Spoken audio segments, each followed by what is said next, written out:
Gagal mendapatkan adipura dari Kementerian Lingkungan Hidup dan Kehutanan, pemerintah Kota Banda Aceh mendatangi tempat pembuangan akhir TPA untuk meninjau penyebab kegagalan itu.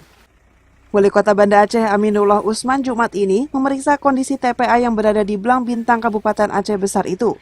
Dari hasil tinjauan disimpulkan bahwa penyebab adipura gagal diraih adalah sampah di TPA tidak dibuang pada tempat yang seharusnya. Ternyata di TPA Blang Bintang, sampah tidak ditempatkan dalam pagar sampah atau landfill.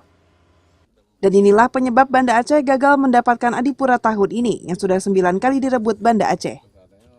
Kita ingin memperbaiki tentang TPA ya, tempat pembuangan akhir sampah ini. Karena memang kita di Banda Aceh sudah bersih, sudah bisa kita angkat semua sampah.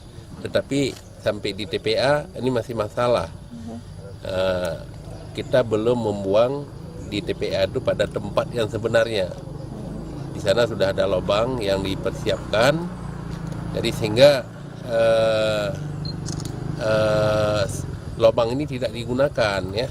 Jadi ini kan dibuang di luar tempat itu. Pasokan sampah untuk TPA Blang Bintang Aceh Besar mencapai 140 sampai 180 ton per hari. Sampah tersebut berasal dari Kota Banda Aceh yang dibuang ke TPA seluas 205 hektar. Pemerintah Kota Banda Aceh akan mengevaluasi pengelolaan sampah di TPA ini agar TPA difungsikan selamanya. Dari Banda Aceh, Hidayatullah, Kantor Berita Antara mewartakan.